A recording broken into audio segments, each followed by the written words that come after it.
In today's podcast of Data for All, Data Storytelling 2.0. Welcome to the Data for All podcast. I'm Charlie Yielding. And I'm Charlie Apigian, where we want to empower you to think different with data. And in today's podcast, we're revisiting data storytelling because over the past year, I've heard about 1,000 people bring it up out of the blue. That's right. And of course, the first time we did this, we brought on a good friend of ours, Zach Gemignani, to introduce the topic. And I thought we did a great job. We had a lot of fun with the Airbnb data. But today we want to dive a little bit deeper into the topic, get a little bit more of the context. And I think after this one, we'll have a better idea of why you need data storytelling and how it can really be turned into action. And so we've got Zach here again. Zach, welcome back. Hey guys, really happy to be back. Am I your first return guest? Sort of. Well, yeah, we've had Shauna on. We did her back-to-backs because we did a Christmas episode and she had all these really cool gadgets. So we brought her back for that part. But you're like extended time, yes. So all right, I feel a little special then. Yeah. You're definitely the first person we brought back to update a topic. Very good. So we had Data Storytelling 1.0, which was episode 3. And it said you said that published October 4th, right? October 4th, 2022. So here we are 8 months later, and we're back to talk about Data Storytelling 2.0 because it's not the same as it was before, and it's on the tip of everybody's tongue as well. Yeah, and Zach, when we say it's different, what we have now really and we've had these conversations in multiple times. It's just that our perspective is now different. And by the way, we should also mention, I think Zach was our first guest. He was, yep. On episode 3, because the first 2 were just Charlie and I trying to figure it out. And we've tried our best to intimidate Zach today because we are now these seasoned professionals at episode. Yes, you are professional podcasters. Yes. So Zach, we're putting you on the spot. We're going to throw you off your game. But I think we should just start with the basics. Well, no, wait a minute. How's life? Yeah. What's going on? Life is good. As you know, I run a company called Juice Analytics, and we are in the storytelling business. Mm-hmm. Yep. We work with clients in a lot of different industries, healthcare, education, but they're all companies who have a lot of data, a lot of valuable data as part of what they do, and they're looking for ways to present and share that to their customers, and data storytelling is a big part of that. Mm-hmm. So it's a big part of what I think about. I'm really curious from you guys when you say things have changed in data storytelling. What is the perception that you're seeing around that change? Well, you go first, and then I'll come with my layperson's perspective. Yeah, I think mine is what happens or why I'm doing. I'll start with why I'm doing a data story. And so first of all, I now feel like I've formalized that process because I'm teaching it to others. Yeah. And as I've been doing that, I realize that the story helps get what I want, and it's not action. There's this in between section. Mm-hmm. I got to get people motivated to want to get together and talk. And conversations are how you lead to action. And by crafting stories, that's usually how. That's the human nature of us that drives us to want to do something. Mm-hmm. And so it's more about the ability to get people to that next step, the follow-up, the next meeting. And so the important parts of storytelling becomes the data nugget or the takeaway, the 1 or 2 things when they leave there saying, my gosh, whatever that number is, we got to do something about that. Make sure that we get on whoever's calendar to do it. Those are some of the things that I've really learned. What do you think, Charlie? So over the past year, I've gone from never hearing about data storytelling to that being a topic that comes up in normal business conversation. So within my the company I work for, so G-Shared Wireless, we don't have it that much, but every time I go out to an industry get together or just some sort of networking event with data folks in Nashville, it's on everybody's tongues. And so, what are they trying to accomplish what is the context of that for them? There's a spectrum. Some of the folks are just kind of wrapping their heads around it. Like, what is it? Like, why is it important? I've been hearing about it, but I don't really know. And so I think of it as like it's a pretty simple concept. Like you take some data points and you build a story around it and all that kind of stuff. But there seems to be a general confusion over like the importance of it. And when I say that, I don't mean like the importance as in like it's the only way to do it or anything like that, but it's the trust piece. It's like, you use data storytelling to build trust faster and proceed through the conversations and stuff. And so business folks are picking up on that. And, it's always been a conversation, like don't put paragraphs in your PowerPoints and stuff like that. But it's still like, how can you successfully, remotely present something in a way that builds trust without you being physically there to get on, to take them out to dinner or whatnot. Because usually there's a camaraderie that goes along with these relationships and stuff. But salespeople specifically have been missing out on that since the pandemic started.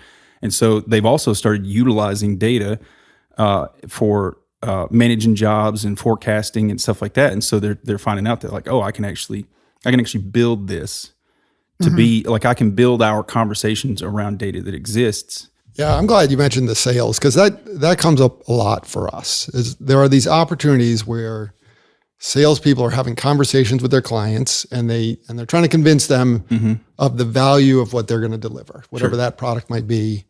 And I think increasingly they're recognizing that the message of that value, if it's supported by a data story, can be way more powerful. So if they can say, not only I'm going to tell you why this is better than the competition, but I'm also going to show you how you're going to get a return on investment. I'm going to explain that. We talk a lot about data storytelling, not just being a set of visualizations or charts or something, but it's also the message that you're conveying around that. And it really applies a lot in the sales context. So we're seeing more and more that data storytelling is kind of being brought into that conversation. Nice. The other big piece in business is anytime operations is talking to the business side of any company. And so it's like, a person doing the job talking to an executive at a company. You guys have said multiple times, know your audience. Don't build it for yourself, build it for somebody else, which I'm sure we'll get into at some point. But they're using that to build trust in data that didn't exist before with the executives, and it's allowing executives to lean into the data more and make better decisions overall. Yeah, so the trust building tool. I want to go back to something that Charlie said about the insights, because I think that is, I want to give you credit for helping change my thinking around that. Yeah. All right. We're going to do a lot of that because obviously it goes both ways. You'll take that.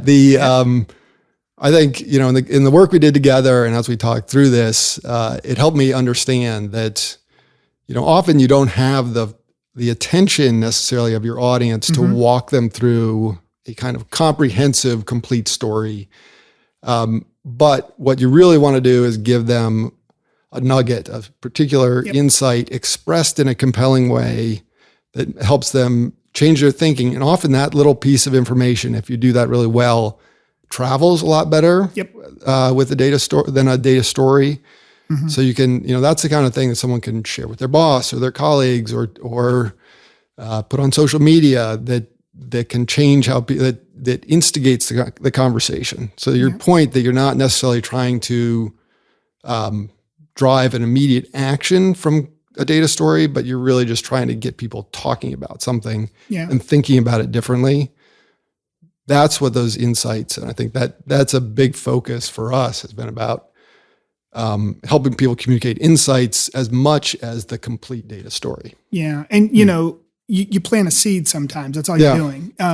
Action or change or new things take time, and it doesn't happen in one meeting usually, one story. So you have to plant these seeds so that over time, people go back to, gosh, but I remember when they said, everything that I've learned in this is either talking to really smart people like Zach or making mistakes or having successes I wasn't even trying to achieve.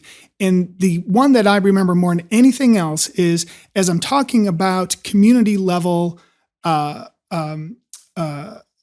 communities thriving and the fact that most did not have sidewalks.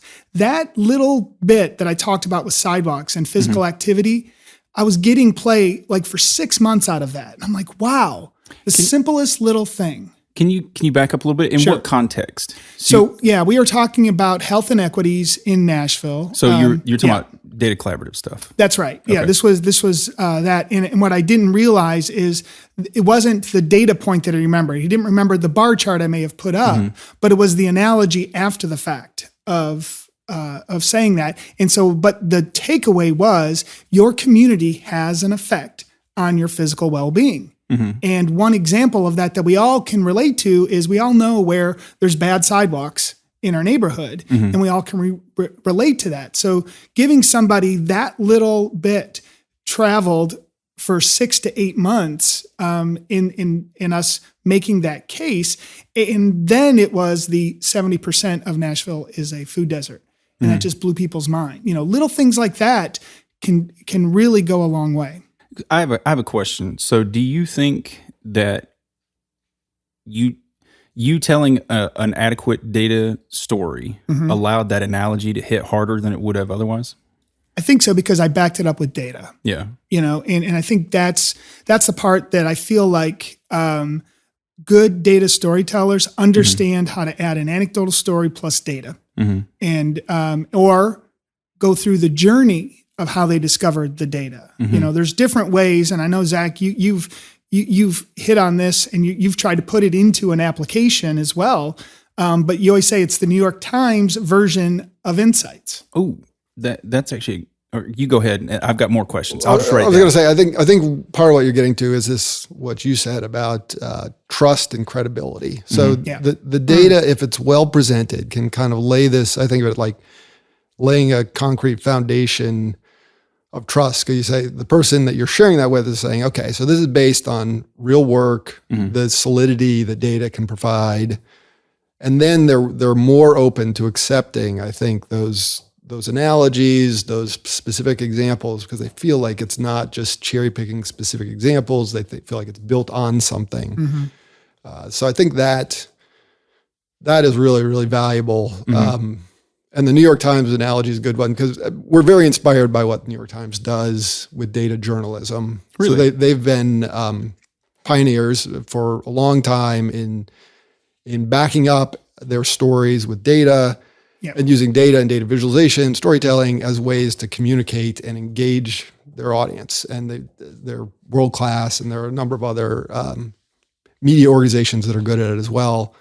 But we get inspired by that because we feel like that's a way to, what we see them doing is combining visuals and the specifics of a story. Any news story is going to have like quotes from people and the specific examples, but with that ability to show data, make the data interactive, the ability to give people the chance to kind of make data relevant to them personally in a interactive way is really important. And those are all about kind of laying a foundation so that you can get people thinking differently. How do you make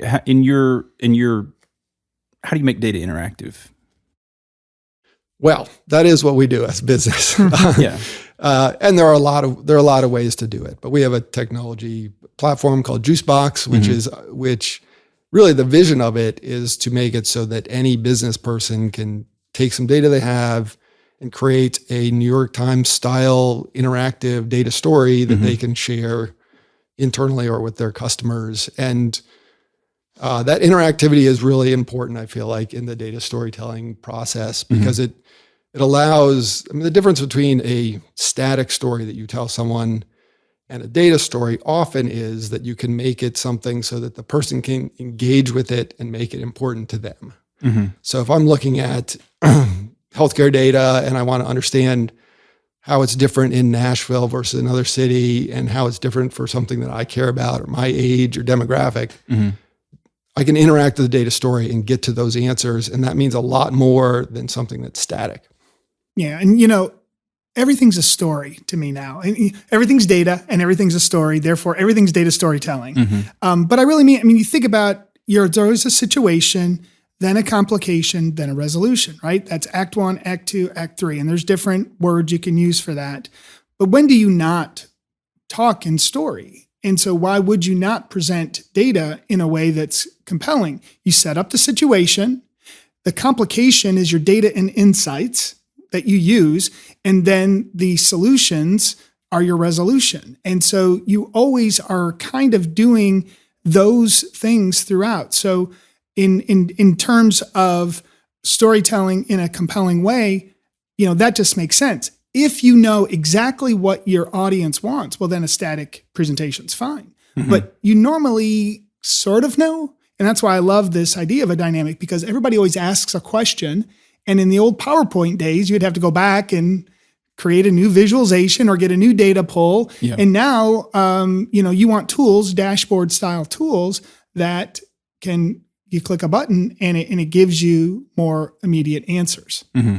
And it creates a dialogue. Yeah. This is, I think, the challenge. There you go. If you present something as static, you're saying it's almost a broadcast kind of way of thinking. Like, here's the answer. I'm going to put it out there in front of you. If you make it dynamic, you can say, look, we're in this together. This is a conversation we're trying to have around this data.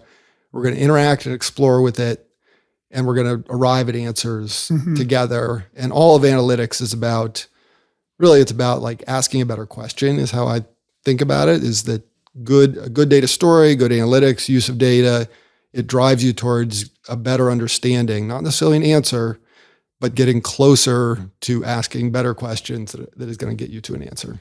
Okay, so I want to circle up on this for just a second, and I want to attempt to describe what I think it sounds like from my perspective, and I want you guys to tell me how right or wrong it is. So a static story is if I'm presenting to somebody I'm trying to get money from to make the city better, or a group of people that I'm trying to promote to work together to make the city better, and I go and I tell them 70% of Nashville's a food desert, something about sidewalks, give me money. Like that's a really simplified version, but that's just stats and then a request versus, John Doe lives in this part of town. And then, if he wants to walk to his closest grocery store, it takes this long. And then, instead of doing that 5 times a week, he goes to the closer fast food restaurant. And then, surprise, surprise, hypertension is up in that neighborhood.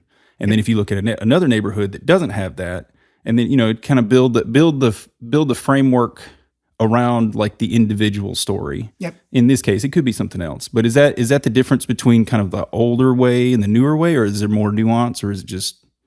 I think that was well said. I think this idea of anecdotal versus, analytical or data-driven, they're not mutually exclusive. They have to be together. You need the anecdotal story to make it familiar to people. Mm-hmm. Then the data scales it. Mm-hmm. So it's not just about one person anymore when you say 70% is a food desert, but if you say, meet Randall. Randall is, a retired guy from, worked in a warehouse and just wants to, get on with his life. But, and then you start going into the exact same story that you just went into, that now grounds it as, Randall's a human, not a data point. Mm-hmm. But let me tell you about all those data points and show that Randall isn't alone. Yeah, he's actually part of everything. Yeah, I think this is a great tip for your audience. And in a sense, is that often when we think about analyzing and presenting data, we think about, we're going to summarize everything. We're going to give you the big number, the 70% food desert kind of number. Mm-hmm. And then maybe we'll go down and eventually we'll get to Randall and that conversation. But hooking people, and this gets to people's attention span, their ability, how do you engage them, storytelling, if you think about movies and books and everything, is about you're sort of reeling someone in over time to get them to care about what you're talking about. Yeah. Mm-hmm. And starting with Randall and starting with that specific example, but then zooming out to say there are 1,000 or 10,000 Randalls. Like that is a different, potentially more powerful way of telling that story than starting with a big number and assuming that big number means something to somebody. Sure. So it doesn't mean anything until you've humanized it. Yeah. Yeah. I mean, gosh, in my mind, I always go to like Pixar or Disney movies. And, as we're talking, I'm thinking of like Nemo. Like, do I care about a small little fish if it's just given to me in numbers? Mm-hmm. But if it has a character and it's Nemo and and you see its face, all of a sudden I'm going to save that small little fish. And by the way, there's a lot of fish like that. And so, You mean Nemo's not the only one? And those are some of the things that I think of when I capture the essence of a takeaway in a lot of my data storytelling. Mm-hmm. But it's the combination of both. Yes. Is so critical, because what we can get lost in is the anecdote, right? Yes. It's like you'll see the news story, this happened, you saw some rare occurrence, and then you're super worried about it, or it's something you want to fix, but it really is rare when you put in the context of all the other issues that are going on. So that, being able to do both of those things side by side, I feel like is the recipe that is good data storytelling. Well, that's a good point you bring up, because that brings up the relationship in data storytelling and statistics and the basic understandings of statistics and probability. And so, do you ever come into a situation where you're having a conversation with, a client, coworker, or whomever, they get hooked on that, like, I know somebody, even though it's 99% likely to be true, I know that one person, or I've heard of that one person. Data trust. Yeah, and so how do you approach that conversation? Well, and this is very, very common in the business context of the CEO who gets some comes across some customer feedback, someone's unhappy with something. Oh yeah. And now that's driving the priorities across the whole organization, because because that story has influenced their thinking. Yeah, knee-jerk reaction. And there's that knee-jerk reaction. And then you're really in a place where you're jumping from one piece of feedback to the next. But also you get this idea of people don't trust data if you do not know your audience well. And I think this goes to the number one thing when it comes to data storytelling, in my opinion. And I know, Zach, you're the one that really, hit this home for me. If you don't know your audience and who you're telling the story to, you've already lost. Yeah. And a lot of times you not only need to know your audience, but you need to know your audience well before you're telling that story. Yeah.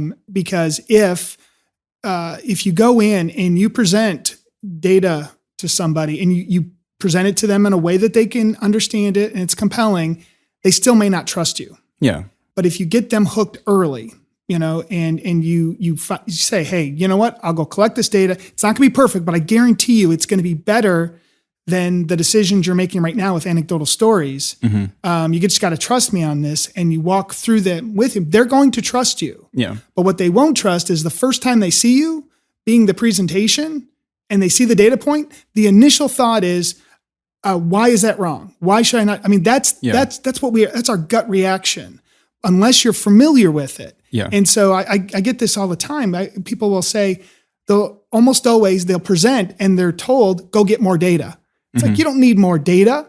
The decision's there. You just don't want to trust that's the right approach. Well, so I was specifically, and I still want the answer, but I was specifically coming from a perspective of, like, I've been in a sales meeting before and I've pitched my whole thing. I've got a presentation that's got all the stats in it and stuff like that. I take people through the experience of an end user. Like, you've got a problem, you call the help desk, this is what you experience and all that kind of stuff.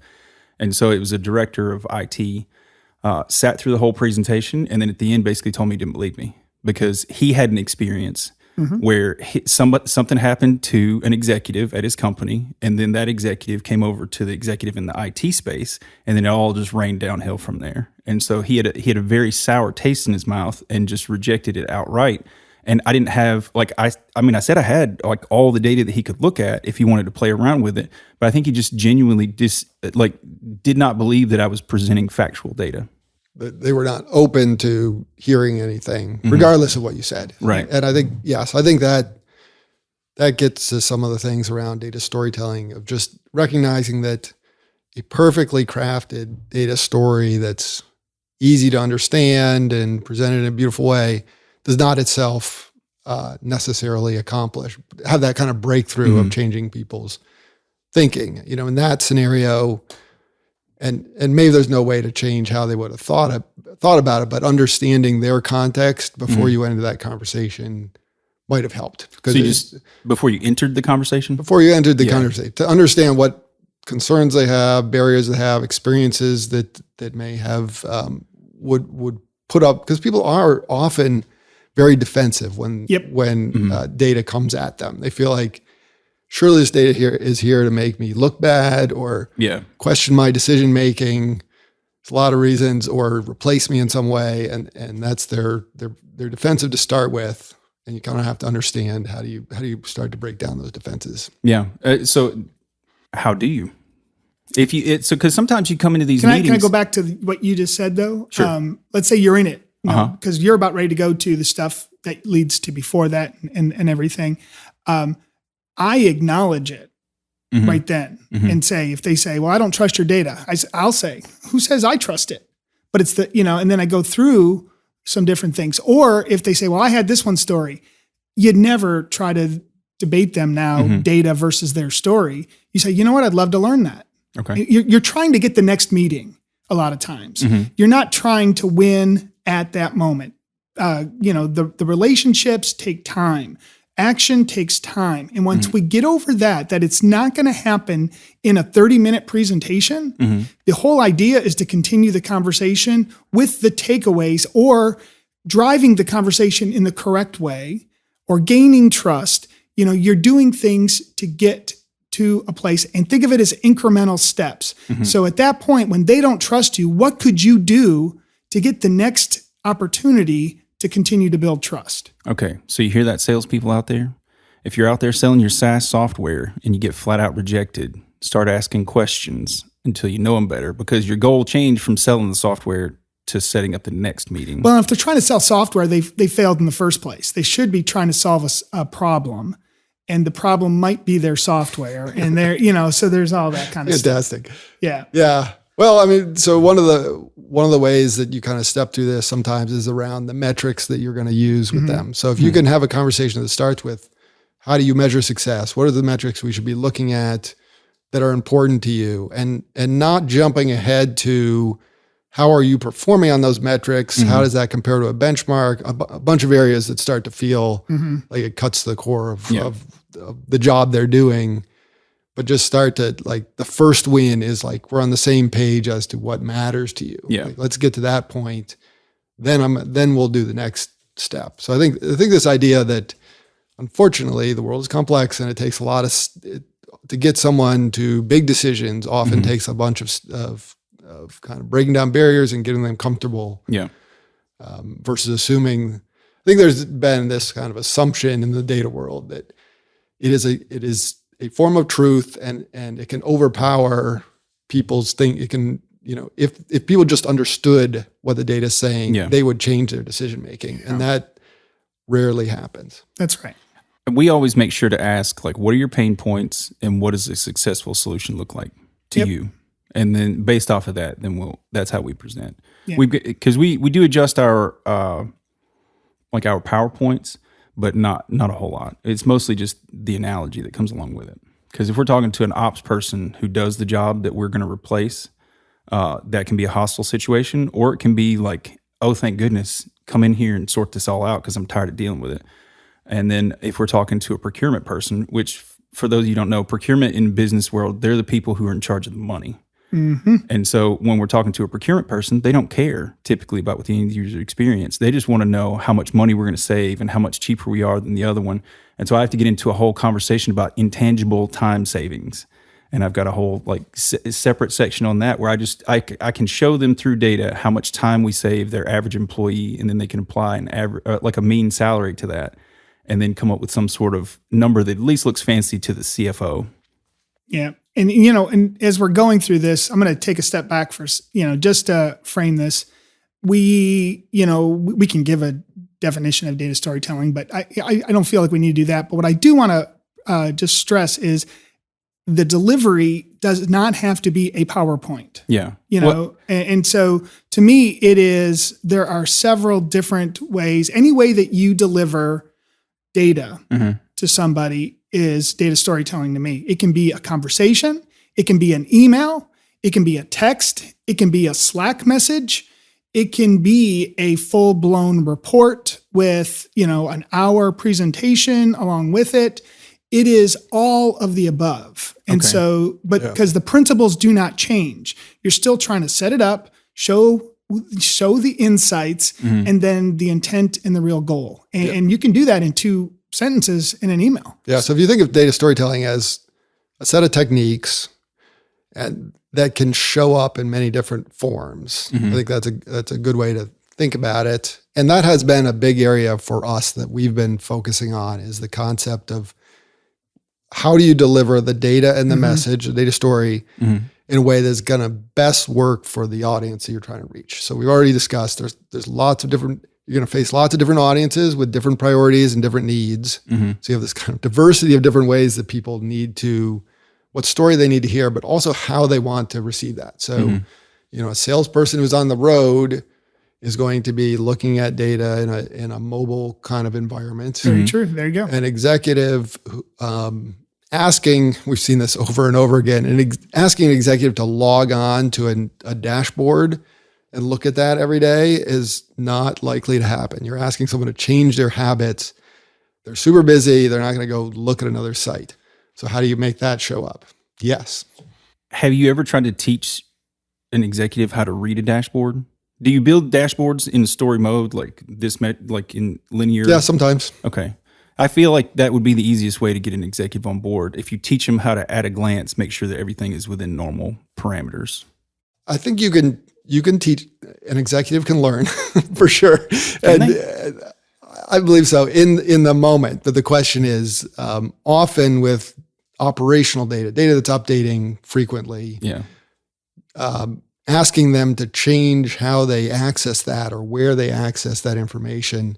They might understood the dashboard that you shared with them, but then, if you want them to look at this information every Monday morning, asking them to remember to go log in and go look at something is unlikely. So then the question is, how do you deliver that? Should that show up as an email in their inbox? Should that show up as a printed document that sits on their desk? You think about like, what is going to fit into someone's workflow?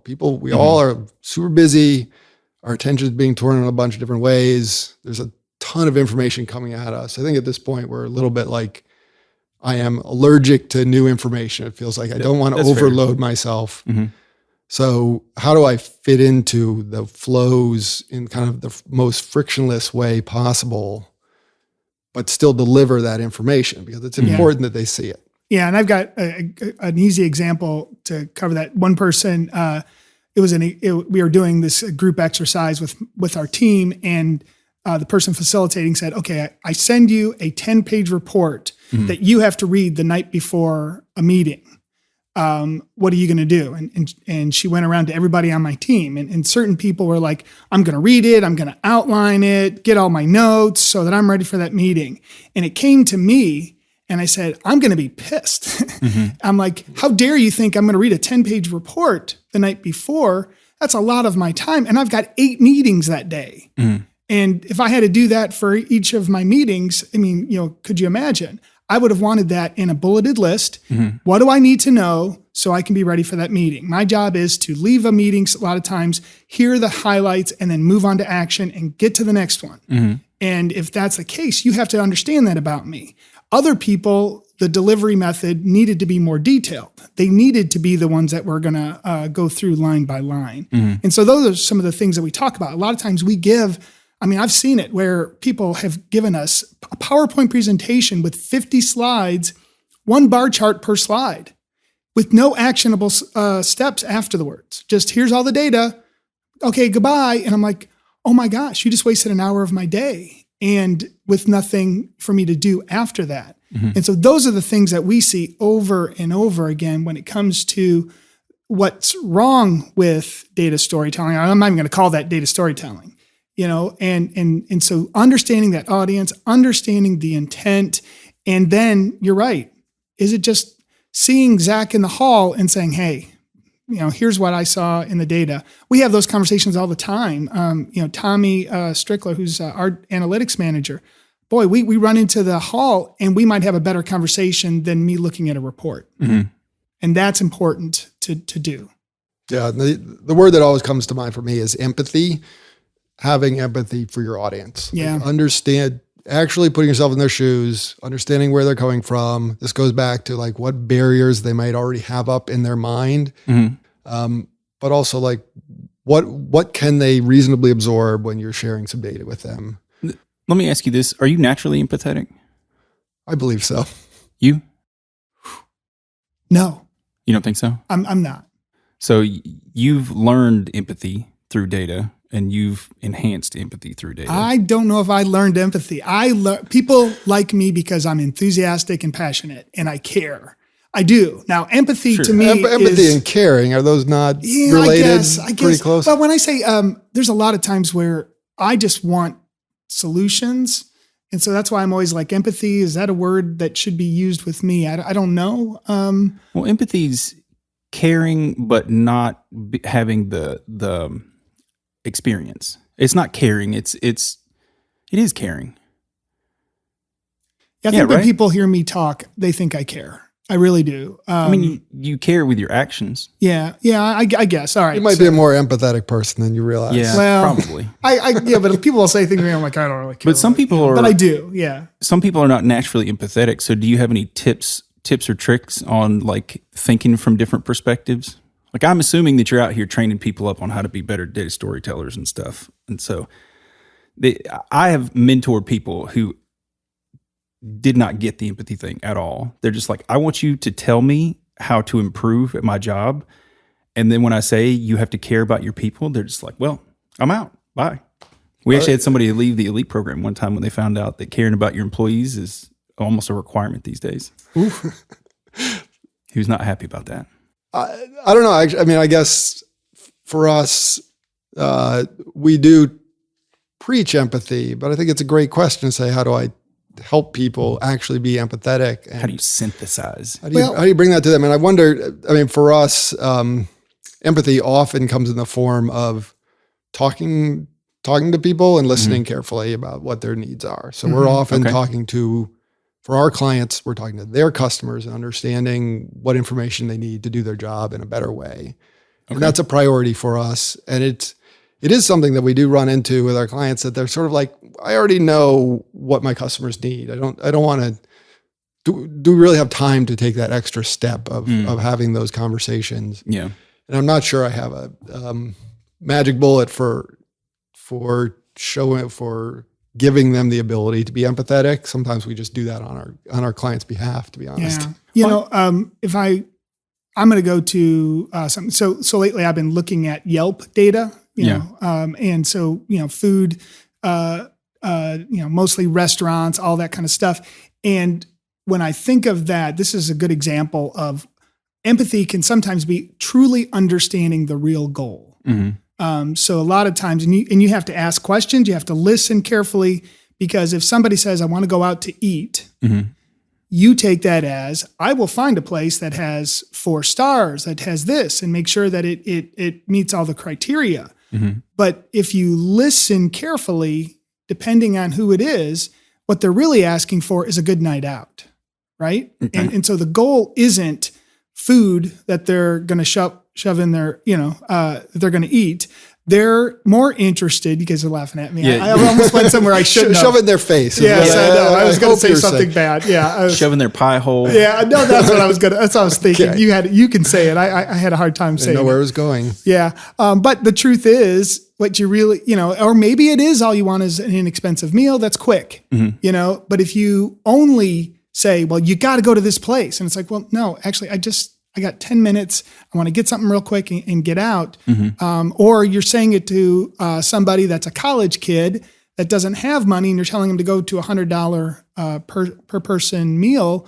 You're not listening, in those cases. So I always go back to, and everything I think of when I'm going through these projects now is, what is the real goal? The real goal. And in sales, it's not a sale.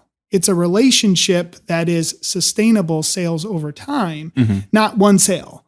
And, and so in terms of going out to eat, I always think of that as, an easy one. We all do that, but really think about, do you really want to spend $100 on a salad and a piece of chicken?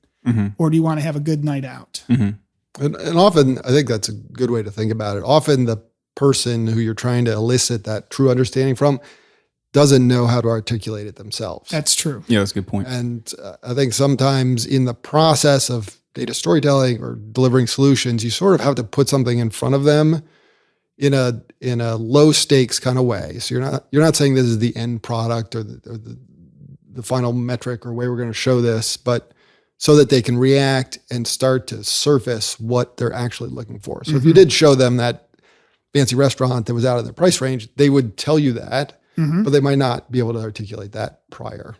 That's definitely true. How many times have you with a spouse been, hey, we're going to go out to eat, and you give like 15 different places, and you get the no's, and you just don't know how to get, you know. A lot of the stuff at work I do, and the empathy bit, I feel like it's parenting. Parenting has given me a bunch of skills to be able to do this stuff, right? So the ability to be like, here are two choices. Do you like A or B? And then, they're both good, but you're trying to give people easy decisions that you kind of move things forward. That was one of the best things I learned as a parent, was give them a choice, and both choices are what we want. Or give them data. And honestly, that is sometimes a lot Give your children data? Give your children data. This has not worked in my house at all. Yeah. Well, me neither. Well, I don't think I can do that with my adult kids now. But no, giving data, a lot of times people will say, I don't know what I'm supposed to want. Like what you always say, well, what's your dilemma? What's your problem? And they're like, I don't know. I've got data. I want to get better. And so then you sit there frustrated, or you just go get a data nugget, go get an insight, give it to them and say, here's what I see. And then all of a sudden think, oh yeah, let's go down the customer service route. Okay. Or, so a lot of times giving them data before they're ready for it creates that conversation. And so your first time with that data story might be crafting a story to elicit what the real problem is. Or the real I think that's tip number 2. I think we've come across tip number 2. Just putting a lot of things in front of someone so that in a way that they don't have to commit to it, but they can react to it. They say, and all they have to react to is like, what's important to me? Because instinctually or at some level, they understand what's important to them. They just haven't been able to pull that out yet. And by reacting, it will be elicited. It's kids. It's letting kids try a bunch of activities and finding which one, like they couldn't pick out what they love to do, but if you give them a bunch of chances, they will show you. So you guys are talking about it from a slightly different perspective than I have, because it sounds like you guys teach people data storytelling for data storytelling's sake. And I never have a conversation that's not wrapped around a specific issue or problem, other than just general, like, this is a thing now. But when I actually get into the like detailed conversations with people, it's built around like, I'm trying to do this. And so they have a good idea of where they want to go. Do they? I mean, they have a good idea of they need to go somewhere. Yeah.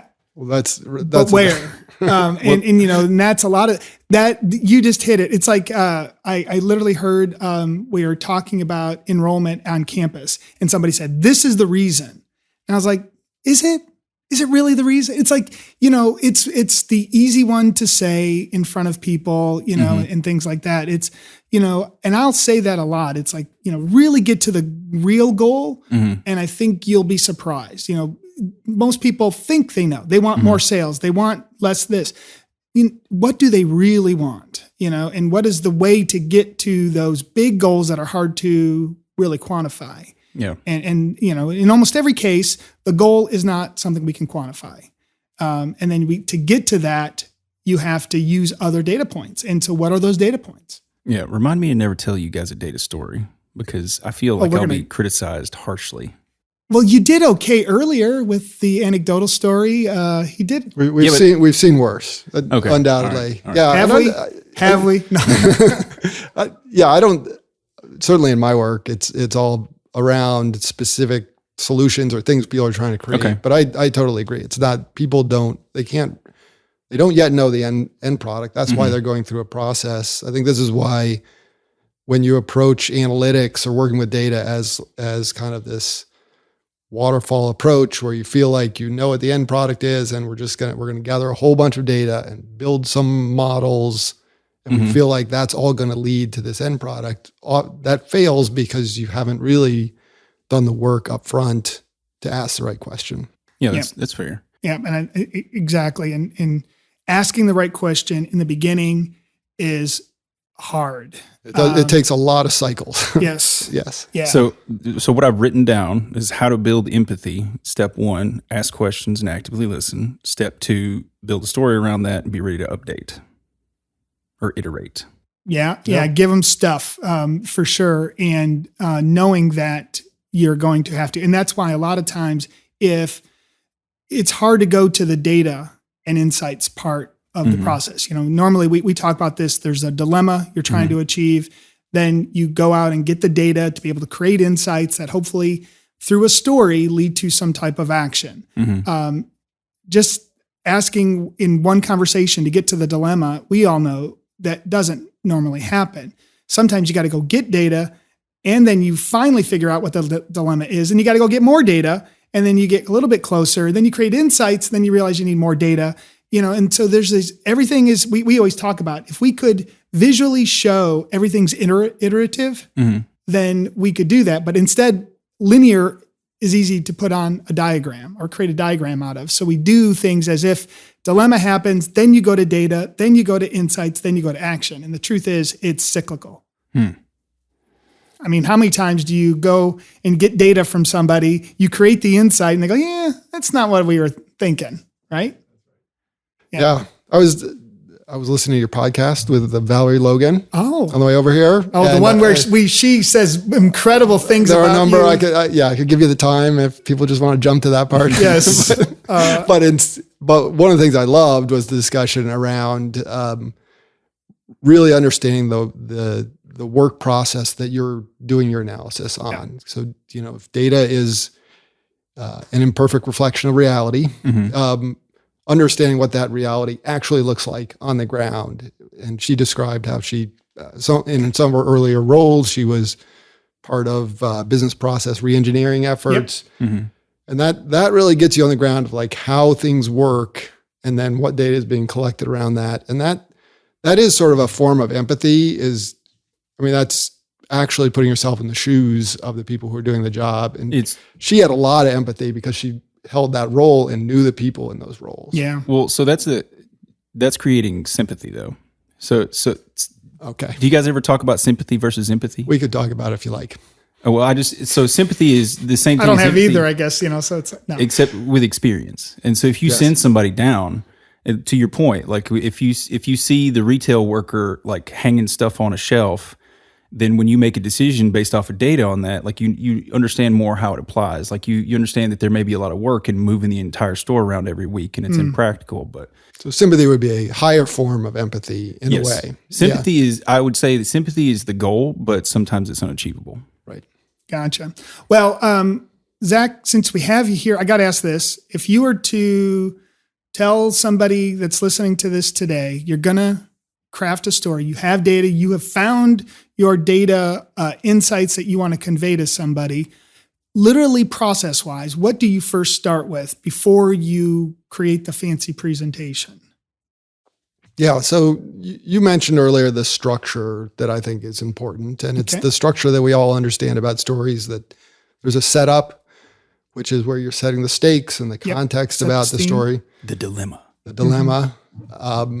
There's the actual heart of the story, the analysis, the things that you're finding, and then you want to think about what actions does that drive. And I think one of the data storytelling 2.0 things that is clarifying in my mind is the action doesn't have to be what you might think of as like press a button and something changes in your organization. Right.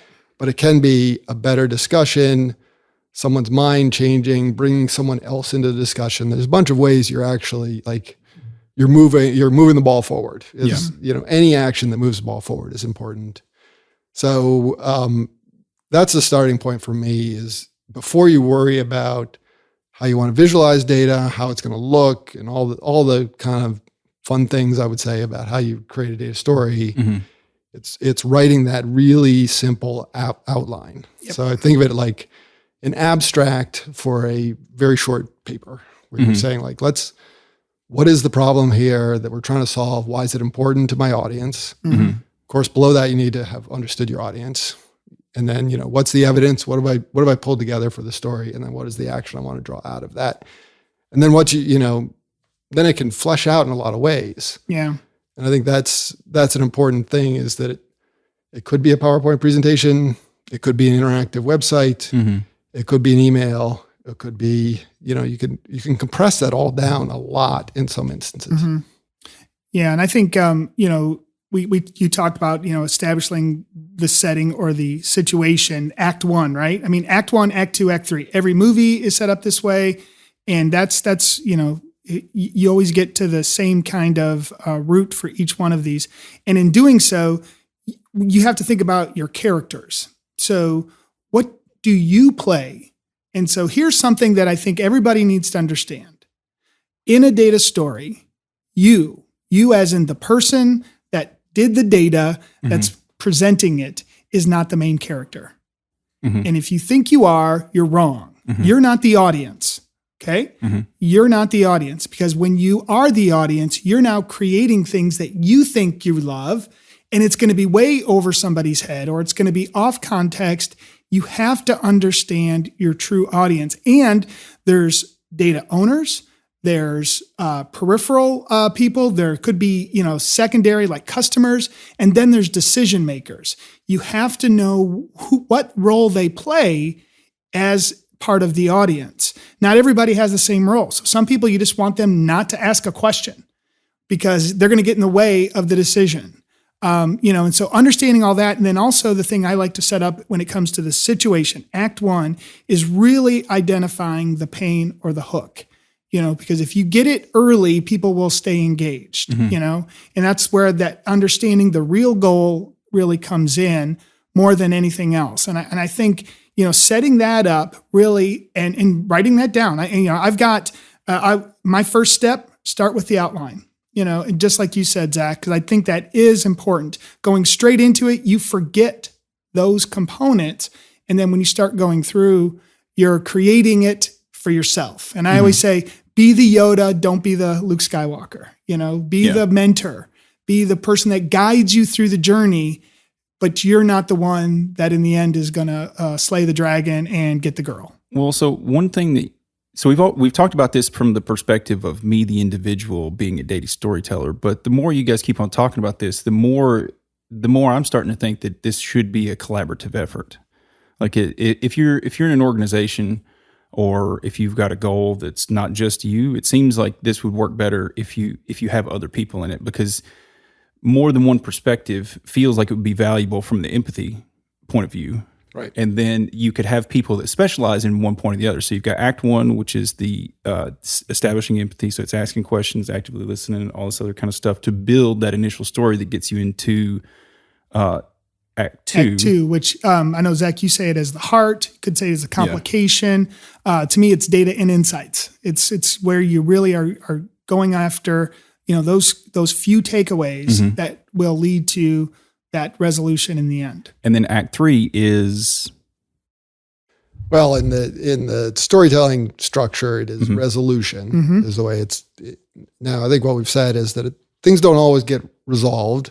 Well, that's a good thing. But things do change. The key to, what hooks us about a story is that you have a character who, by going through and learning something through a difficult path, changes something about themselves. Okay. So they've changed how they think, they changed their character in some way, and that is satisfying to us at some deep level in storytelling. So what you're trying to get to that sense of like the person has changed their thinking, even if it's just a little bit, enough that something different there's gonna be some different outcome. So whoever's working the third act of data storytelling should be resolution driven. I guess what I'm saying is that resolution is a bit of a strong word. Whatever that is. Resolution could be follow-up, right? Yeah. Anything that leads to continuing the conversation. Yeah. And I think it is a great point, because I think what often happens is people do the analysis, design a data story, present it. Let's say they get in a conference room, they present this thing, and they're like, there, got that over with. That was fantastic. And they believe that the meeting itself and the satisfaction of how that went is success. When often it is not. Often it is, that's getting out of the gate. That's starting to change people's thinking, and all the follow through from there is what's critical to actually make something change in an organization. And that's where people fail. Yeah. The going from story or insight to action always crumbles. So action, from the way you've told it before, other Charlie, do what? I said yes. Oh, okay. I didn't make fun of you. Oh, I was waiting for it. Does action come? He's the other Charlie. Just had to say that. Okay, go ahead. Does action come in the third act, or is it a result of the third act? Ooh, that's a great question. You know what, Zach? We get to decide what this is, right? Yeah. The way I always think of it as it depends on your role. Yeah. So my role in a lot of these things that I'm working towards, community level engagement, things like that, is to empower others to go out and do good. Sure. So, a lot of times when I leave a meeting, I've mission accomplished. Yeah. The good news is I don't stop though, because, that wanes over time. Mm-hmm. The persistence is so important to lead to action because it is hard to get funding. It is hard to implement. It is hard to develop everything you do. Now, not everything is this huge $1 million project. It could literally be just going out to dinner, but somebody has to drive, right? Somebody has to make the reservation. There's always follow-up. And when I think of follow-up, I always try to break it into those key roles because somebody has to be that champion. Somebody has to be the one that sets up the next meeting, gets the keys, makes the reservation, whatever it is. And then there's supporting characters. There's key drivers or decision makers, and there could just be that person that writes the check. And everybody's important. And, who's going to make that next meeting? Who's going to make that next step? It's not normally, in my case, me. But I've got to do everything in my power to get that person to know they need to make that next step. And a lot of times I do it for them. Yeah. But it's really, to help them guide them. It's a sales process. This is this sort of disappointing thing that I have to tell people who are in the data space is like, you build your data story or you build your data product and you're out there sharing it with people. But now you really so I've used this term, the last mile data for a while. And it's sort of what it represents to me has evolved over time from being like, well, if you visualize data nicely, that's great. That's the last mile to data storytelling, to recognizing, I think this part, it says the selling has just started once you've built that data story. Yeah. So you have a message that you're putting out there. You're trying to convince people to change, but the persistence behind that is super important. And Charlie, as a sales role with a sales hat, that takes a lot of persistence, and you have to keep re-emphasizing your message, getting to the right people, making clear what you're asking of them. Those are all the things that are hard for, if you're in a data analyst role, that feels really uncomfortable. Yeah. The idea of I did the work of analyzing this data and now I presented it well. And now you're asking me to continue pushing this forward. That could be really hard. And it may not be their role because they're on a team and their job was to be the data person, and it's the project manager or the product manager's role. So that team environment, Charlie, that you mentioned before, is really important. Yeah. But so right now there's not enough continuity to make this like an official process in most of the organizations that I come across. But I feel like at some point it will be. And so a team collaborative effort feels like a good way to go about it, because you do have people with certain specialities. So the last mile stuff is something we talked about last time, but it's also exactly what we're talking about right now with that action from the data. Is that a part of data storytelling? Is ultimately what I'm getting at. Would that be Act 4, the after credits scene, or a sequel, or how does that fit? Yeah, I don't think it's data storytelling. I think data storytelling leads to action. What good is it without, if you don't connect them or include them in the same idea, what good is data storytelling by itself? And that's a general question. I think it's a great question to say, where does that happen? But I think maybe it happens, both, in the sense of the data story is trying to say, what are the implications? What is, how does this change your thinking, or what should we do about it? But that moment, the story continues, then there's a sequel, I guess, it would be the other way to think about it. That's right. And you carry it forward. We've gotten pretty far without talking about AI, you guys. Well, we're trying not, Are we avoiding that?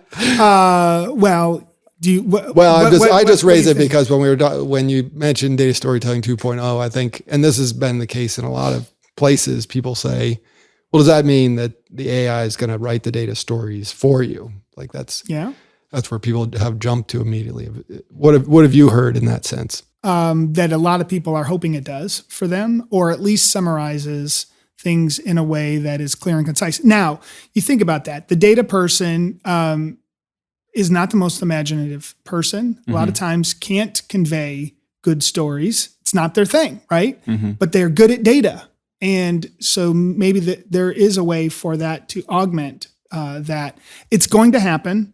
We're going to see a lot of it. It's funny. I was doing some research for our couple of podcasts we have going, which our next one's going to be more on AI because try not to talk about it all the time, but it is at the tip of our tongue. Yeah. And I saw an article that was completely wrong. What do you mean? It was talking about Claude 2, which I was looking at the different ones, and it said it was a Google product. Oh yeah. And then I went and looked, and it was the exact same wording from Bard.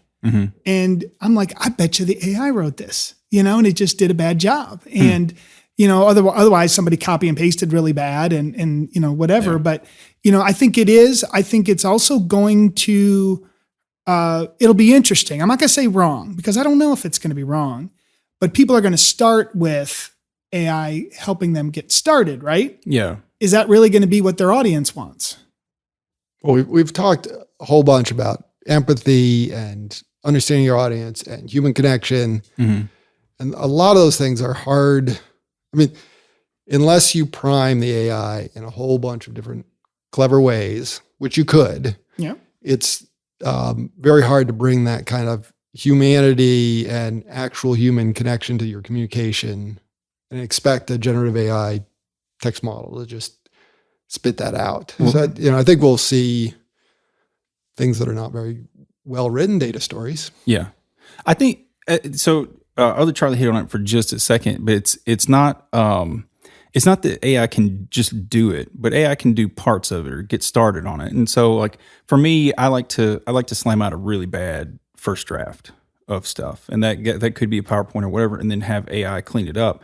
But I could also, if I couldn't get over that initial hurdle, I would try my best to describe, like we say, write a paragraph about why this is important to somebody in this position and see what it came up with. And that, to me, that would just get the juices flowing. But I don't think AI is at a point right now where it could just do all of the things successfully without human input. And again, going back to the real intent of a data story, it is to lead to future conversations. Future conversations are hard to get in a paragraph. Like if I read a paragraph, I'm not going to go change the world. But if I'm around a lot of good people and we're talking about some of the different things, man, I'll tell you what, there's days I walk out of meetings and I want to change the world through conversations. Data helps you get there for sure. And so there's things about AI I think that are really great. And one thing is when it comes to data and crafting insights, that's really intimidating. You think about how do you start with that first insight? How do you create that insight? And people don't know where to start. So AI right now with Code Interpreter, man, I'll tell you what, you throw your data in and say, give me some insights. It'll at least get this, just like we mentioned before. Sometimes when I don't know what the real dilemma is, I give people insights and then all of a sudden it spurs it. Same thing here. If AI can spur you going down the right path, it might hit it right on. I doubt it, but I think it at least can spur the juices to really get to, if it can do that, I wonder if I go down this rabbit hole, that really gets to what my boss is really after. And so there's going to be some shortcutting that it allows you to do. But when we're talking about data storytelling, it is about communication. It is about how we talk to somebody and it gets past the anecdotal story. I mean, that's really what data storytelling forces us to do. So the data component is important. AI can help us a lot with that. But at the end of the day, you're going to commit to me in whatever that project is based on trust and whether you think I'm going to go to bat for you or whatever it is, it's going to be that human connection. And as long as humans are in the decision-making process, which we are for now, There has to be that element. So how we use the AI generated insights to lead to action, that's going to be the holy grail of storytelling. Okay. So Zach. Yes. As somebody who has a business that is running parallel to some of the AI stuff going on right now, what's your perspective of it? Which I think you were getting into before I interrupted you. Well, there are kind of three dimensions that I've run into or had conversations with people around using AI as part of what we do. And so the first one is, can we just automatically generate data stories? Yeah. I've got some data. Maybe I prime it with some description of what I'm trying to do and generate those data stories. That is not an area that I feel like is, like we said, it's not really there yet, nor am I particularly inclined to want it to be there. It's, it feels like creating a good data story or a data product in our case there's a art and craft to it and a lot of context that you can't put in a machine. So that's sort of the first one. I did get this exact question the other day from a client where they were saying, I want to create these dashboards and reports, but can your tool just pull out the insights and express those insights? And so people are looking for this shortcut that says like, yeah, I want to present the data, but also I don't really want to have to do the analysis of it. Can we just pull those things out? So I think there's impulse towards that. The third area that was sort of interesting to me was around the expression of insights. So saying not so much the finding of the insights, but what is the best way to express those in a compelling way? Wow. Okay. So, if you have a data point that's interesting, there are lots of ways to say it, right? So that you can compare it to something, you can express it as a ratio, you can percentage, you can talk about change. There's a bunch of kind of ways to express it. And what if you're trying to like engage and surprise and capture the attention of your audience, there are better ways to express that and worse ways to express it. I think it's not a skill that a lot of data analysts necessarily have. Okay. But if you can say, and often it's like comparison is one of the best ways to do it. So if you say, this thing is super, it weighs a million pounds, like no one has any context as to what that means. But if you say that's as much as a herd of elephants, if you have some way of saying like, I'm going to make this really relatable, those are things that can kind of stick with people. And so I played around with a little bit with using generative AI to help me take some data points and then express them in more interesting ways that I thought would be be stickier. I showed my mom, my almost 80-year-old mom, ChatGPT last weekend. And by the way, I recorded an episode with her, and I'm just teasing that there might be something that we're going to have in the future.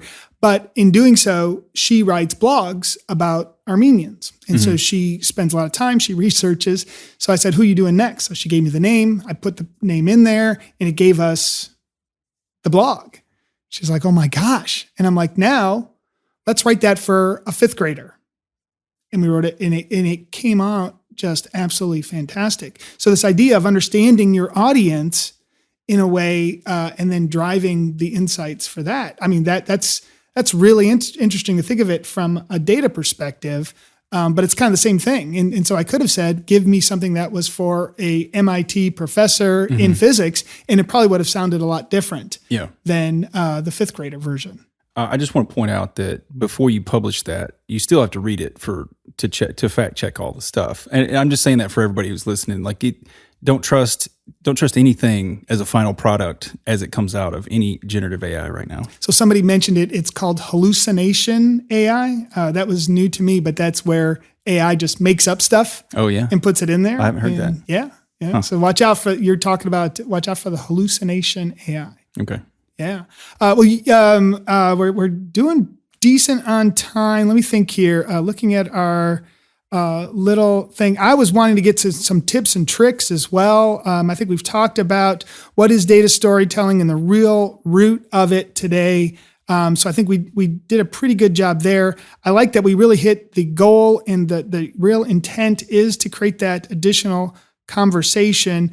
I've got like 4 different ways I tell stories. I could go into that real quick. And then, of course, I want to get into tips and tricks that you might have that would help people create that, put that little bit of polish on it. I'm going to go into my themes, and I want you, Zach, to kind of chime in here.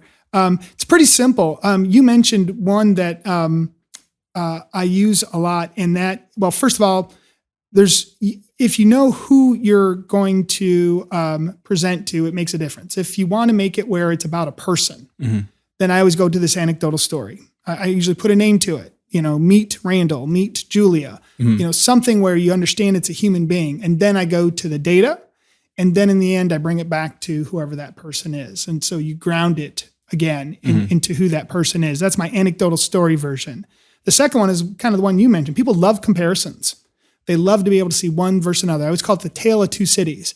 So when I'm comparing something to North Nashville, which is an area that we usually use, well, that means nothing if I just show you the number if you don't have something to compare it to. So we then pick a different area that's the exact opposite. So this idea of tale of 2 cities. The third one I go to is I just call it the big takeaway.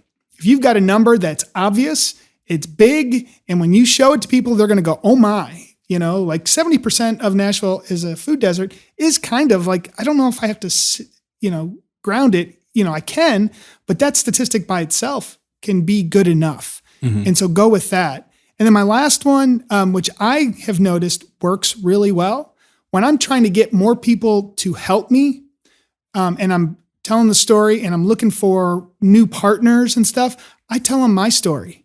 So my personal journey. So if it's about the team, you'll be surprised at how people want to jump on. But, if you don't have all of the data yet, but you're almost there and you just had a couple of new partners, or you're looking for the people that can go to action. I'm not going to go help anybody with hypertension or diabetes or anything like that, but I need those partners. And if I tell them, I think they'll trust you. If you go through the process, they understand that you're not full of it and that your heart is in it and you've been doing this for 6 to 8 months. You're not going away. I mean, I literally had somebody, I'll mention her because she's probably to me just an amazing person here in Nashville, Katina Beard, who is the CEO of Matthew Walker Comprehensive Health Center. And they have a holistic approach to the way that they help people. 60% of their patients do not have insurance. It's in an area of low income. And that's a data nugget that once you say that, you now know who they're helping. Yeah. When I came to her with some of the data, she says, why should I trust you? And once I walked through that journey and showed her that, I think at one point she finally realized I wasn't going away. I'd be there, I'd help her. And now we're 2 years into this and we're literally helping people. But I had to walk her through that personal journey. So those are my 4 ways. Zach, anything that you could think of, either that you could help me with how I tell an anecdotal story, a tale of 2 cities, the big takeaway, or that personal journey story? The comparison one, of course, I love. One of the things that we end up doing a lot is taking that comparison into a kind of competitive model even. So, depending on the scenario, there could be places where you're taking a comparison and saying, how are we doing versus everybody else who looks like me? So you and I have worked on some stuff with Nashville and diversity and thinking about how does Nashville compare to kind of peer cities? And that's kind of a trigger point for certain audiences where it says like everyone wants to do well or be the best. And if you set up how you communicate and visualize data in a way that's going to show that comparison in a competitive way, like that can motivate. So you're often trying to find these like motivational triggers for people that say, they want to do something about it because of how you're sharing things like that. Yeah. I really like. I think, Charlie, you do a great job on this podcast of setting the context. A lot of times I'll say something and he'll say, wait a minute. And he puts it into the context. Is that good? Is that bad? I mean, just saying that enough is really important. Is that what's normal?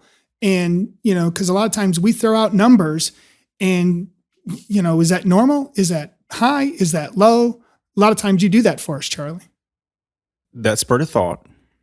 And so we keep on talking about this from the perspective of the person who's presenting or like trying to like get a response or an action or whatever, a resolution. But we haven't mentioned it from the perspective of the audience member. And so if you are an audience member, if anybody's presenting at any point in time and you don't get it, ask the question immediately. If it's appropriate, raise your hand, put it in chat, interrupt in some way, shape, or form, tastefully. You're incredibly good at that. How did you build that habit? Because that is not, I will usually try to collect the context clues so I don't have to ask that question. It makes, but I shouldn't even say have to ask that question because generally, like you said, there's probably a bunch of people in that audience who have the exact same question in their head. I got to a point, because I used to be afraid to ask questions just in general because I didn't want to talk in front of people, sound like an idiot or anything like that. But I literally got to the point to where once I understood that I don't know everything and that nobody knows everything, it bothered me a lot less. And so I had to stop caring what other people thought, to be honest. And once I did that, then it helped out a lot because I need to know. And that was one of my big drawbacks in school. Because I didn't ask the questions in school, and I feel like my education was worse off because of it. Like I remember one time asking a student, like one of my co-students or whatever you call them, a question about a math thing, and he flipped out at me, but because he wasn't the teacher, and I mean, rightfully so. But I didn't go ask the teacher the same thing right after that. And then reflecting on that, I feel like I did myself a big disservice because I was afraid of something that didn't matter. Yeah, and you know what? And going back to the person in the audience, don't be afraid because what normally happens is the data person or the person presenting is so ingrained in this data that they just assume everybody knows what they know. And so, like if I was to say, that restaurant has a 4.8 out of 5 stars, and in my head, I know that a 4.3 is the average. And thinking that everybody else would know that too. Sometimes that happens. So asking that question, understanding context so that you can know what is normal is important. If we do a good job as data storytellers, we should set that context. You should know what is normal or not, or what is considered really good versus really bad. But I'm telling you, in a lot of cases, we don't do it. And so it's a great point to know, if you're that audience participant. Yeah, you got to come down from your ivory tower every now and then. But yes. Now, have you used anecdotal stories, Zach? How would you do that? Probably not as much as I should, but I think that is a super powerful tool that I should do more of, and kind of. And we've sort of in our platform we've made a lot of room for that, so we often encourage that kind of thing where we feel like there's always this opportunity to put a human face on the data. And and very often often you're presenting or reporting about people in some way, patients, students, and the ability to obviously you don't want to show that data specifically, but that ability to sort of make it, who's that person behind that number is super valuable. Yeah. What you just wrote down there, Charlie, I literally do. So, as you were telling that about your stories and all that kind of stuff, the pre-made stories, they're like Mad Lib. That seems like something that could foster empathy. So you could have who are you presenting to kind of matrix, and you click it, and then it comes up with this fabricated story, and you just put your data in it. And I'm onto something here. I smell it. No, we that's why you almost create a worksheet or make people fill out prompts. My goal is this, and my intent is that. I have this exact worksheet. Yeah, exactly. Yeah, I mean, we do. We use that, and when I mention sort of an abstract or an outline, that's sort of how we help people do it. It's what is the key metric? What are you trying to accomplish? All that stuff. So you've got when you were talking about it earlier, you actually have a mechanism to accomplish that goal. Yes. Okay. Yes. You got to spur something. You can't. It's not fair to people just to say, well, what do you want? Because it is really hard. You got to give them some guidance, and that's why I always say, be the Yoda. It's about bringing people through that journey, and you've got to help them start. Whether it's a Mad Lib, which I hope people know what a Mad Lib is. It's if you don't, well, Not as popular as it used to be. But it was so much fun back in the day. My kids love Mad Libs. Like my wife. I didn't know it was still a thing. Oh, it's. I mean, I'm not going to get. It's very. It just turns out to be very crude Mad Libs that are a lot of bathroom humor. We'll call it that. Well, Got it. that's Mad Libs get. We are still looking for things to kind of do around the table, and we're running out of trivia type things. Maybe Mad Libs are the way to go for future stuff. I can't. The way they do it, I can't participate yet because they're not being serious at all. But they're cracking up and having fun, and I like watching them do it. But they're not serious about the Mad Libs. Jeez, I'm not sure what a serious Mad Lib. Yeah, maybe that's what we were all talking right. about. Well, let's. How about some tips and tricks? I have a few that I've got in that I give people.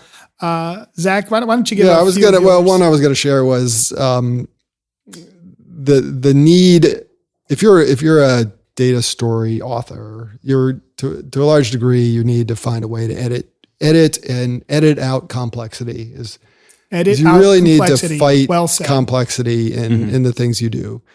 I think people lose track of the cost of complexity when if you're presenting data to people and you end up with, in fact, I was talking to a client the other day and they said, it was a state level client. They said, we have another state where they have 36 key metrics that they're showing about something. Mm-hmm. And when you start to do that, you're being comprehensive, but at a huge cost. Yeah. And so the idea of could that be 10 or 8 metrics that you would want to focus on? Like, it's worth fighting for that, because when you get to trying to drive action, things do have to be very, very simple and clear when you get to that final point. Mm-hmm. So, up front, trying to clarify and cut out things early on is super important. No, that's a great point. I know you've mentioned a few of them that I want to reiterate. I think the ability to be relatable is very important. I know you said, the elephant example, it's like, a herd of elephants. I can kind of visualize that. To say 5/16 and then 3/8.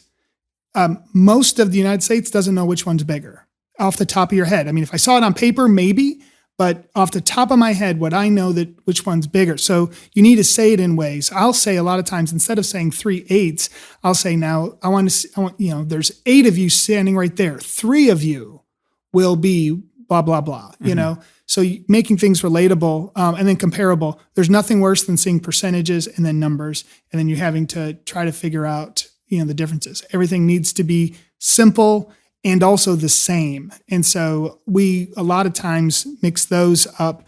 What do you do about colors and things like that? Because I'm becoming like the color Nazi. Like, I use color not only in my visuals, but in my text. And so I know that when somebody looks at a screen, their eyes are going to go somewhere, and I want to drive where their eyes go. Yep. So I will change a word. If the word I want on the screen is change, and that's what I want them to see, that will be different than everything else. Yeah. So what do you do with color? That's great. Colors and fonts and text. I think bolding things like that is maybe what you're talking about in part, or coloring and bolding it. Colors in a lot of sense is it's sort of a fairly subconscious way of guiding attention and helping people understand. So, if you're talking about 2 different topic areas, maybe you want to use different colors in those 2 different topic areas. So you're just helping the person kind of connect the different pieces of what they're looking at. Obviously, simplicity in colors is also important because you want to use it as a powerful tool. And if you use it too much, you've sort of broken the ability to use color. If you're gonna 1 or 2 colors, not 50, not the rainbow. So if you're going to emphasize things, there's one emphasis color, and that's the thing that's going to help people pop and understand what they should look at. That's right. Yeah. And I use, when I'm doing PowerPoint, transition slides. So if I'm going from one topic to another, I have a slide right between that's got 4 words on it or something like that, so that it allows you to journey into the next topic.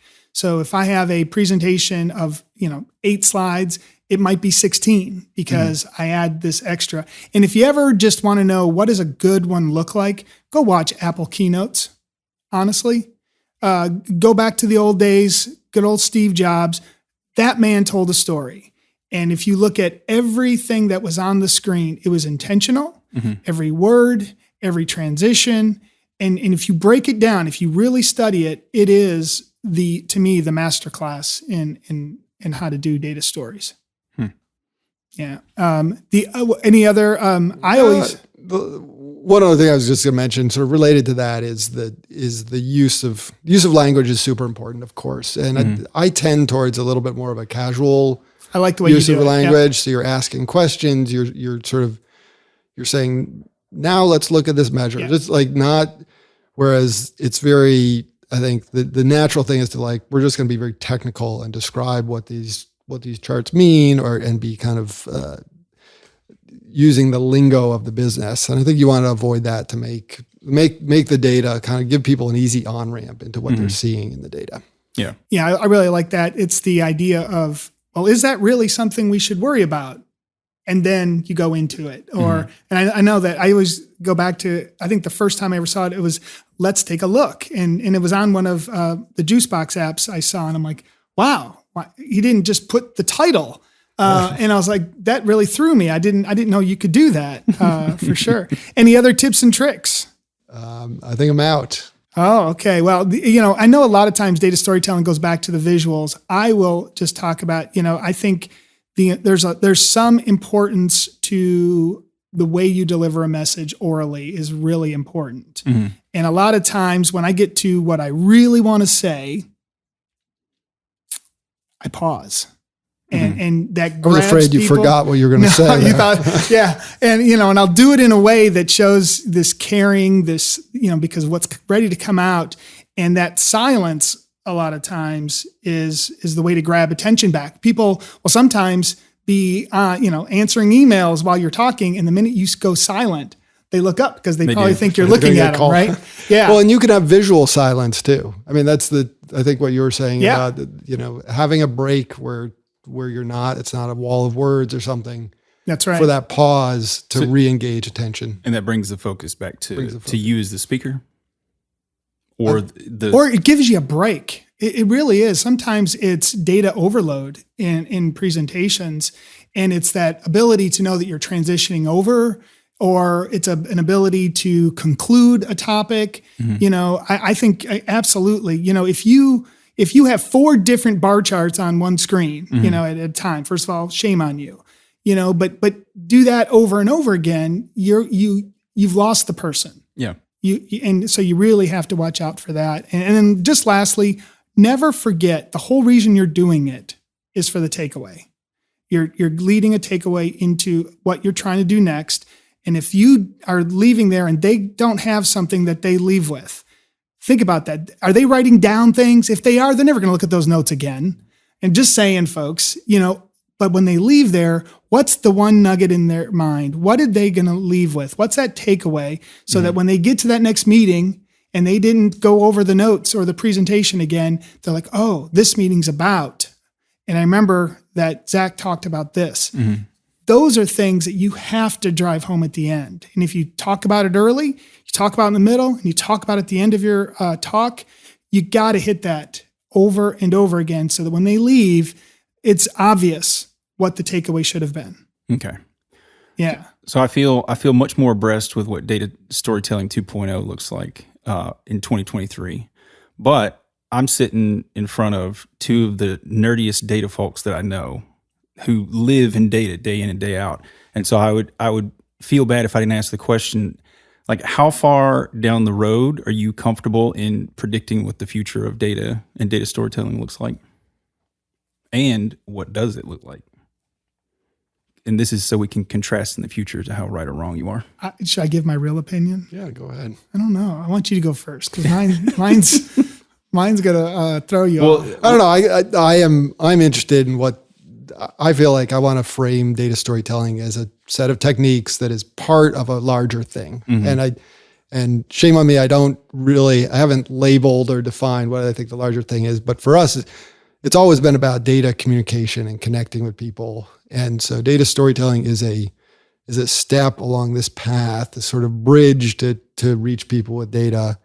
So to me, it's going to become something that's part of a complex array of of techniques and capabilities so that you're able to really impact people with data. And I don't quite know what it will be called 5 years from now, but hopefully it is something bigger than data storytelling, which is intriguing and engaging, but really just a piece of the puzzle.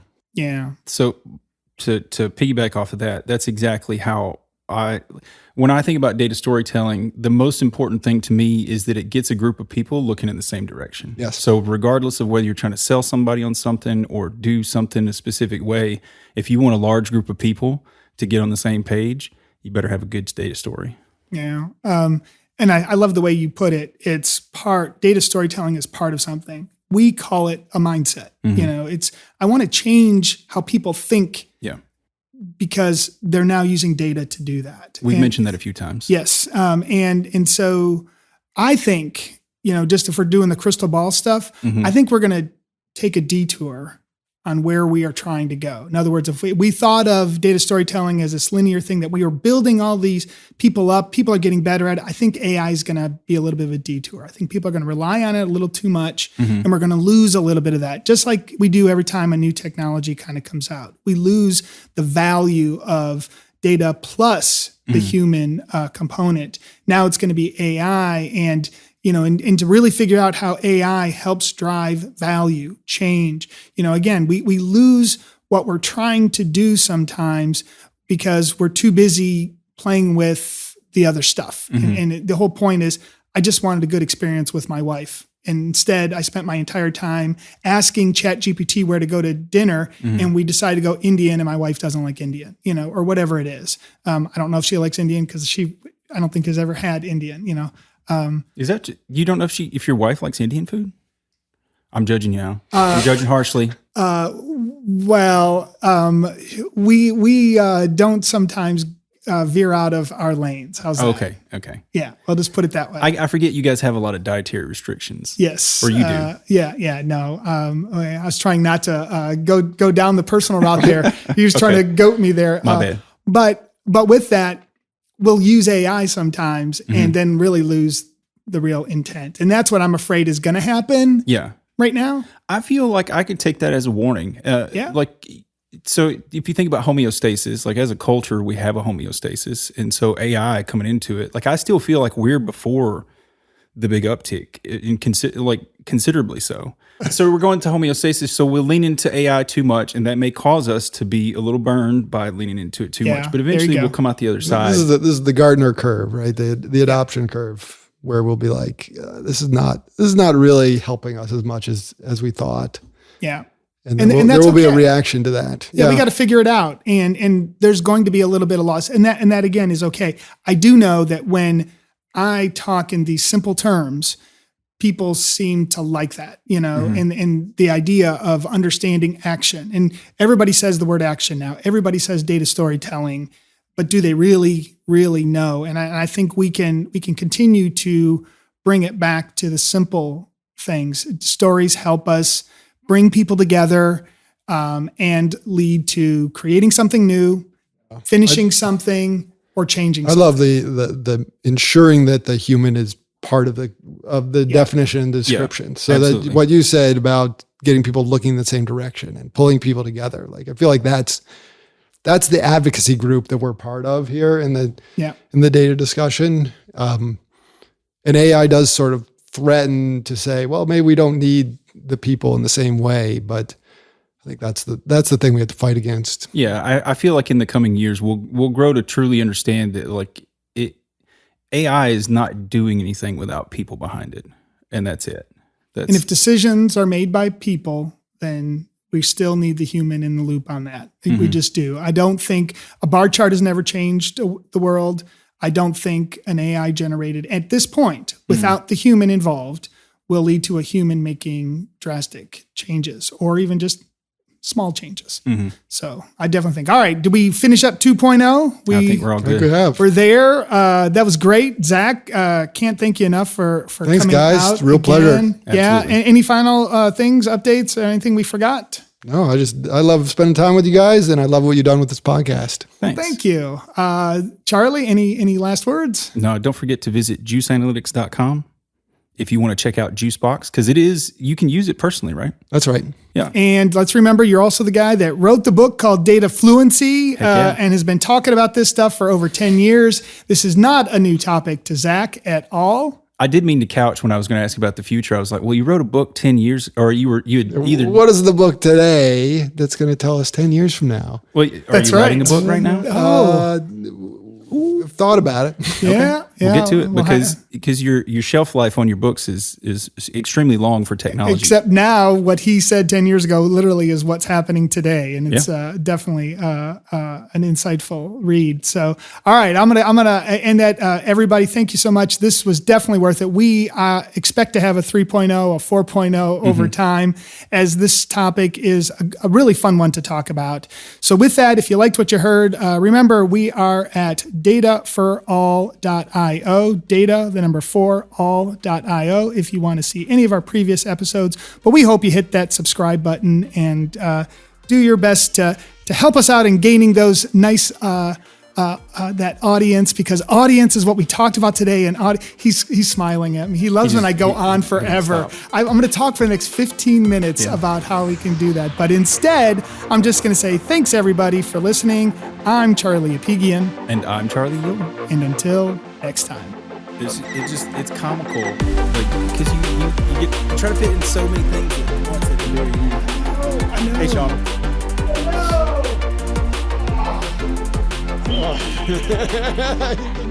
It's a long time to sit.